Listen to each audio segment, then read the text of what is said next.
You by Puffin.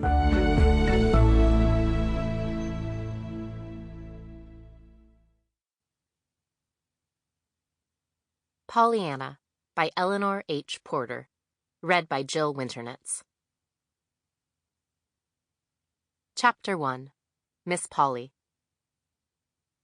Miss Polly Harrington entered her kitchen a little hurriedly this June morning. Miss Polly did not usually make hurried movements. She specially prided herself on her repose of manner. But today she was hurrying. Actually hurrying. Nancy, washing dishes at the sink, looked up in surprise. Nancy had been working in Miss Polly's kitchen only 2 months, but already she knew that her mistress did not usually hurry. "Nancy!" "Yes, ma'am," Nancy answered cheerfully, but she still continued wiping the pitcher in her hand. "Nancy," Miss Polly's voice was very stern now, "when I'm talking to you, I wish you to stop your work and listen to what I have to say." Nancy flushed miserably. She set the pitcher down at once, with the cloth still about it, thereby nearly tipping it over, which did not add to her composure. "Yes, ma'am, I will, ma'am," she stammered, righting the pitcher and turning hastily. "I was only keepin' on with my work 'cause you specially told me this mornin' to hurry with my dishes, you know." Her mistress frowned. "That will do, Nancy. I did not ask for explanations. I asked for your attention." "Yes, ma'am." Nancy stifled a sigh. She was wondering if ever in any way she could please this woman.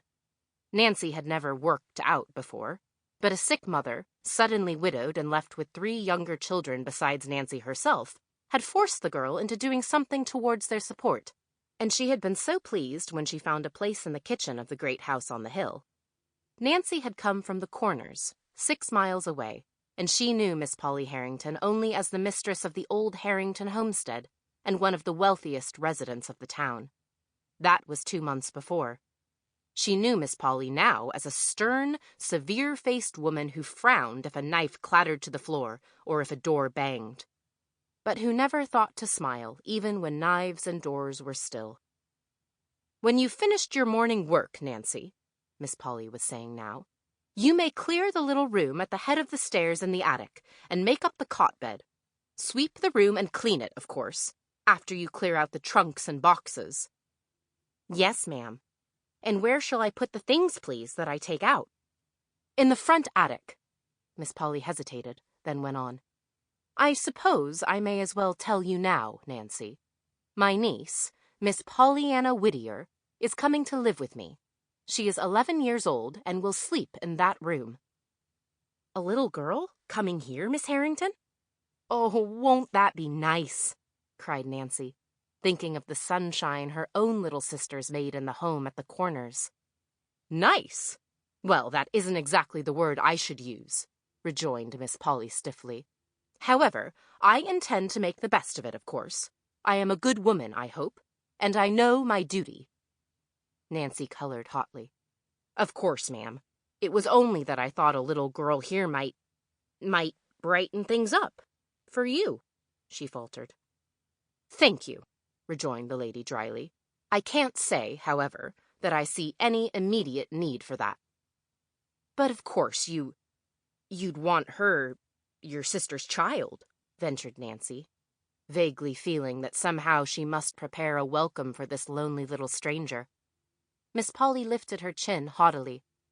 "Well, really, Nancy, just because I happen to have a sister who was silly enough to marry and bring unnecessary children into a world that was already quite full enough, I can't see how I should particularly want to have the care of them myself.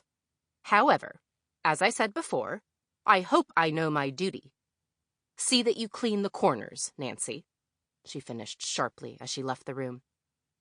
"Yes, ma'am," sighed Nancy, picking up the half-dried pitcher, now so cold it must be rinsed again. In her own room, Miss Polly took out once more the letter which she had received 2 days before from the faraway western town, and which had been so unpleasant a surprise to her. The letter was addressed to Miss Polly Harrington, Beldingsville, Vermont, and it read as follows. "Dear Madam, I regret to inform you that the..." Sample complete. Ready to continue?